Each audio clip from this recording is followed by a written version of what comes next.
Hello, you're listening to the East Africa Travel Podcast with me, Charlotte Beauvoisin, author of Diary of a Muzungu, episode 18.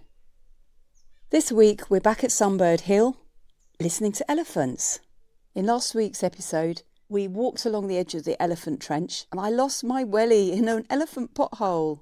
Not long after recording that walk, I heard an elephant outside my house and I have to laugh. You know, this is why I really wanted to start the podcast, because sometimes I listen to what I've said and I think, did I really have an elephant outside my house? Did I really lie in bed listening to chimpanzees? But yes and yes. This week's episode took place in my wooden house with a thatch roof on the edge of Kibale National Park. A couple of sounds to listen out for in this episode. If you hear the splintering of wood, that's a sign there's an elephant around. And what they're doing is they are leaning against a tree to scratch themselves. They are trying to reach the tender shoots. So they will literally push a tree down until they can get the best bits. Sometimes they are cleaning their tusks, because if they're pushing through the bush, which can be a metre or two high, then grass and other vegetation gets wound around the tusks, so they want to remove all that by just scraping the side of a tree. One of my favourite sounds is the kids playing or laughing in the fields around us. It's a reminder that we're not alone, much as we're in a remote area and we do border the national park. It's not always clear what I'm listening to. I often have to check with my friends the next morning, or I'll ask the Sunbird Hill boys, our team. Sometimes they'll verify what I've heard and say, oh yes, on the way into work today, we noticed some elephant dung, or we heard that a certain neighbour was guarding their crops all night. Sometimes we'll hear that the Uganda Wildlife Authority is being called out. In this week's episode, I'm also going to tell you a little story from lockdown. I've recently had a walk with my nephew, Dylan, who's now 14 years old.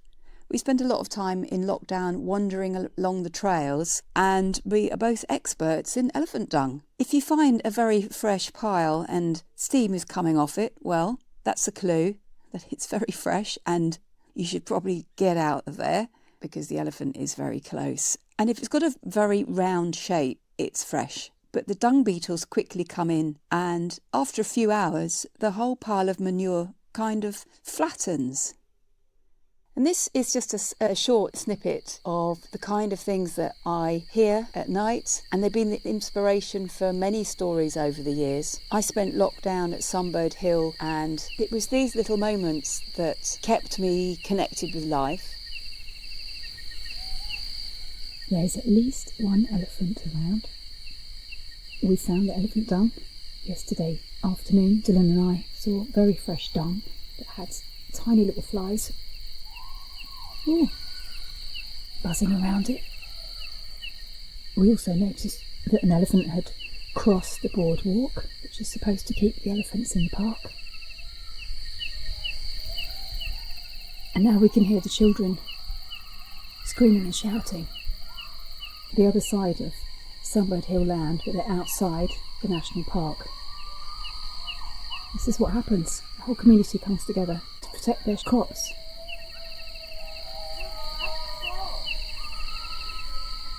In some ways it sounds quite exciting, and it probably is once in a while. But when the elephant's moving around late at night, and kids are meant to be in school and adults are meant to be farming, I don't think it is quite so much fun. And the rangers will come at a certain point, but not immediately and not every time. It's a very difficult life to survive here on the edge of the national park.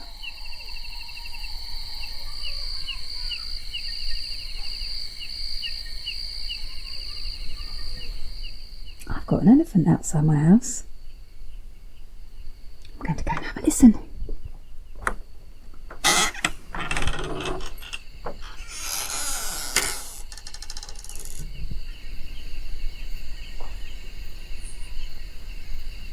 Can you hear that?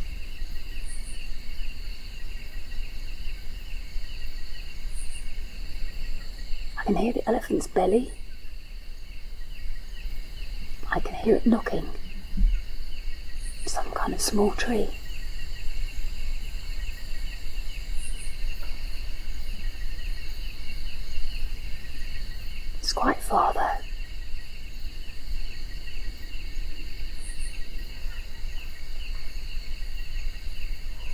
getting a bit louder.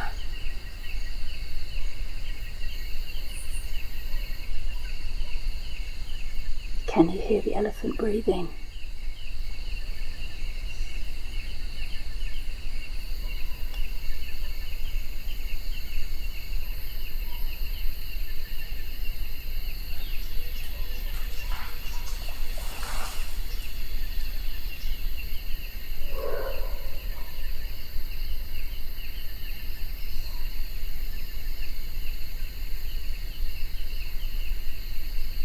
Isn't that the funniest noise?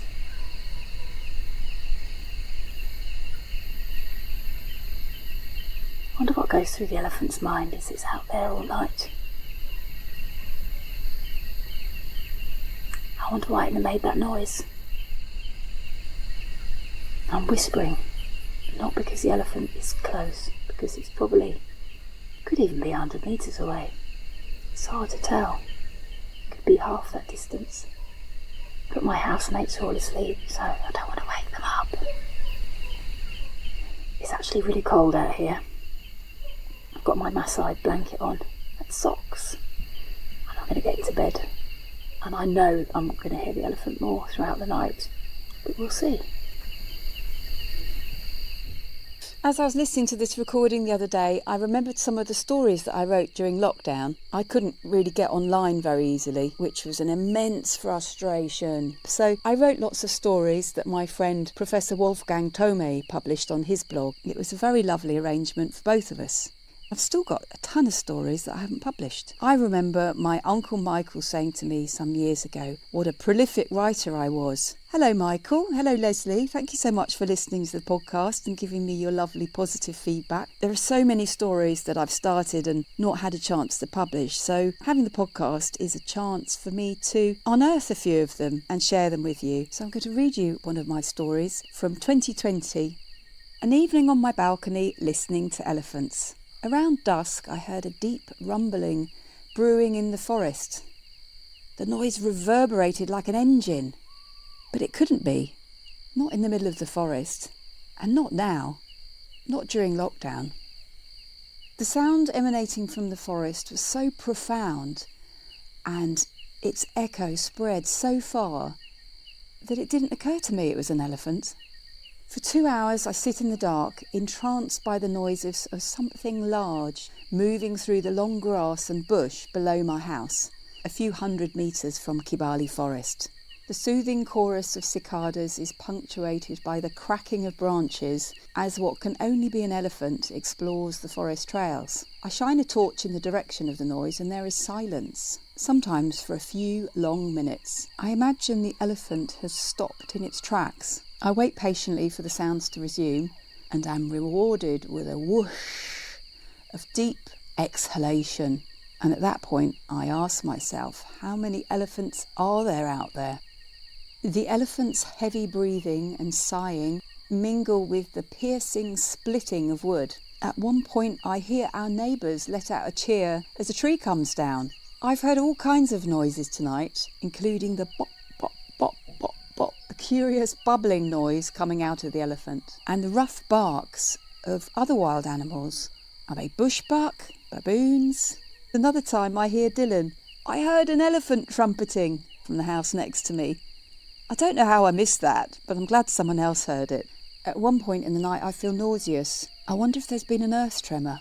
Remember, we're in the Rift Valley and we have regular seismic activity. In fact, several hundred seismic movements are recorded every year. But then I wonder, were the elephants so close that I was feeling their vibrations, their movements, through the poles supporting my house? I'm surprised at how quiet our village neighbours are tonight. I heard the bang, bang, bang of a drum an hour ago, but no one seems to be out in the fields guarding their crops at the moment, or at least I can't hear them. I wonder if they're feeling more relaxed about the elephants, knowing that they're here on Sunbird Hill land and not theirs.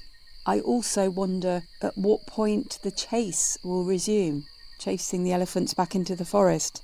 The elephant watch is exciting, but it's tiring too, even for us on the periphery. The forest is on high alert.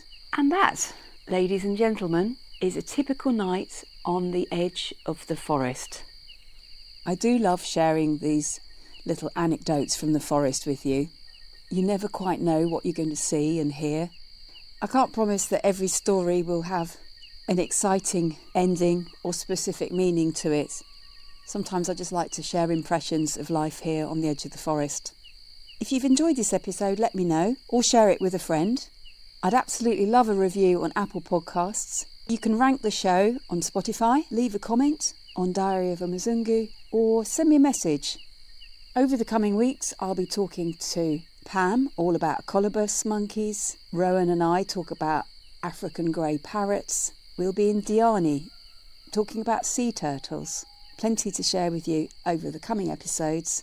You've been listening to the East Africa Travel Podcast, hosted by me, Charlotte Beauvoisin, author of Diary of a Muzungu. Thanks for listening. See you next week.